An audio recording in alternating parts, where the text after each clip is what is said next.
Welcome, Monster Blog TV fans, to our coverage of the Indianapolis four-wheel Jamboree Nationals here at the Indiana State Fairgrounds in Indianapolis, Indiana. I'm Kyle Doyle. I'm along with Colby Marshall, expert video man, here this weekend. We're bringing you all kinds of coverage, and hey, check it out. We even got diesel polls going on today. They got all kinds of cool stuff happening today. Here, this is Saturday coverage of the four-wheel Jamboree. We're standing next to the Hushpower diesel-powered monster truck, packing some Cummins heat in the bed of this truck. Haven't seen that really before in a tube chassis truck. It's pretty neat. We're actually going to have footage for you later of this truck pulling the sled. Haven't seen monster trucks do that for a long time. We're pretty excited about it. We're going to do some track explanation for you here in a little bit. Show you this straight line racetrack and what is essentially, well, it is a parking lot. We've got lines everywhere and the guys aren't following those, otherwise they'd be parked for the night. So we're going to show you a little bit of the track out there, bring you some recapped information from last night's event. We're going to do some driver interviews for you also. We're going to talk to these guys not just about the racetrack today, but we're going to talk about the MTRA and its current status. There's a lot of talk going around in the industry about the MTRA right now. We're also going to talk about the MLMT and the MTC and what's happening with both of those and what the teams here think. Every team here at one point or another has ran for that promoter and in some cases won races over the last 2 years. We know there's a lot of talk in the pits. We're still expecting more from Rich Schaefer in the future. But for now, we're going to see what the teams and drivers think about that issue. And as always, we're going to bring you awesome racing and freestyle coverage here from the four-wheel Jamboree Nationals. Now, we're done up here on the front stretch. We're off to the track.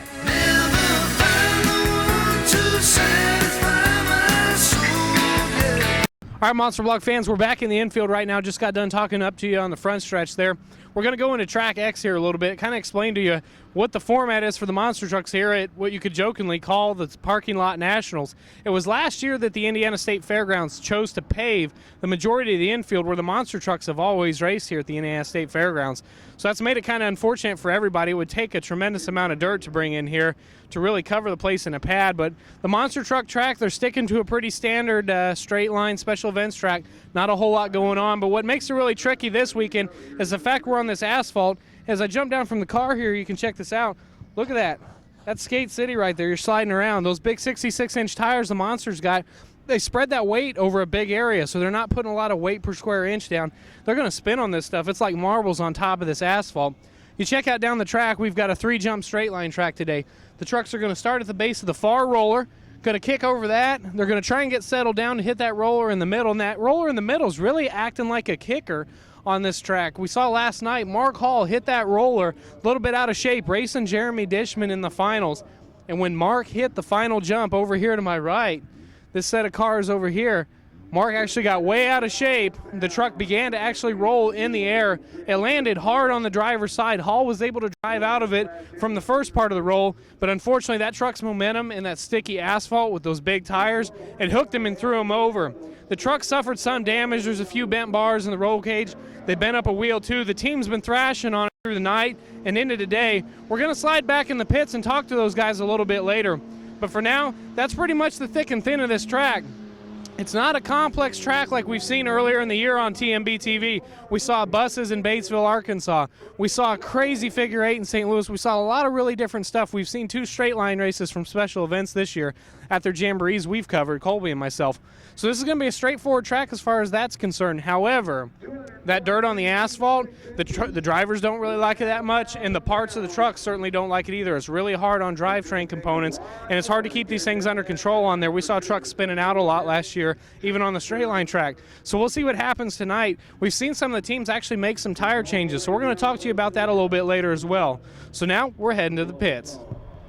Hey, we talked to you a little bit about, during Track X about the racetrack here. We wanted to point out a few more things to you. This is where the details are going to come into play tonight. We're going to show you, check out the disparity in the lanes here. We're checking out this roller hill right here. Very abrupt start on here. They've actually got the pavement dragged back a little bit. We're going to have to wait and see if they do it for this other over here. It hasn't been back drug or doctored up or anything. And another thing you'll notice is the monster truck will come over this first roller. They head down into no man's land. The pavement actually makes a dip down a little bit, and those guys are actually going to dive down a little bit before they hit that ramp. That could definitely upset the handling of the truck. It's actually going to make that jump artificially taller than the one in the other lane. Even as the dirt sits, it actually looks a little bit taller. We're suspecting there's probably a drain or something like that for the parking lot under there, so that's definitely going to throw the trucks off a little bit. And we were actually concerned a little bit about the ramp on the right-hand side of the lane down there. There's a big divot out of the left-hand side. Looked like it might have happened in freestyle last night. So unless the track guys get out here and do a little bit of work, we may have some disparity between the right and left lanes out here on the racetrack tonight. Now, as far as trucks are going to be racing tonight, we've got a pretty solid field. Not a lot of trucks right here. We saw some attrition after last night. Andy Hoffman's Nightmare suffered some frame damage. We don't expect to see Andy back here at all this evening. He headed back to his shop up by Fort Wayne to try and get that thing repaired. And, hey, there's Doug Nelke right there. Speaking of trucks and drivers, we got Doug Nelke. He's going to be piloting Tailgator tonight. Chris Ludwig, former Bigfoot crew guy, still hangs around with those guys. He's actually going to be filling in for Dale Girding this weekend in Big Dog. Unfortunately, Dale's having some family issues. We want to wish him the best there, as always. And, of course, Mark Hall and Jeremy Dishman, they were in the finals last night together. Jeremy Dishman taking the win over Mark Hall. Mark, of course, like we documented earlier, took a wild spill in racing. Now, those two guys, they'll race each other just about as hard as anybody else does. I can tell you, I've been on the repair end of that bill a couple times having to fix those guys. They always run each other really hard. They never sandbag, and that's part of what we saw last night. So they could do it again tonight if we see them racing each other. Doesn't matter if it's the semis, the first round, or even the finals. And lastly, we've got Dan Runny in the Summit Bigfoot truck. He's looking to rebound again on TMB TV. We saw him back in St. Louis earlier in the summer, did a great job. And we got Jim Kohler in Avenger. And, hey, we've got Spike here also. We're trying to pin down who exactly is going to be driving Spike tonight. It's been like musical chairs out of the Team Scream camp this summer. Kohler does have his new truck here, though. We saw it perform way better in Nashville a few weeks ago than it did in St. Louis when it kind of rolled out for us here on TMB TV. And Nashville, if you checked out our coverage, Kohler definitely got those driveline woes figured out. The truck was running a lot better. He made some awesome turns, but he had some suspension issues he needed to dial in. We'll see if Kohler can get that taken care of tonight, but hey, on this asphalt, landing off some of these big pyramids out there, sometimes it's hard to really tell if you got your suspension dialed in or not. It's going to be a rough ride no matter what. So we're taking it to the pits right now. That's all from on track. Let's see what the drivers think now. Never found the one to say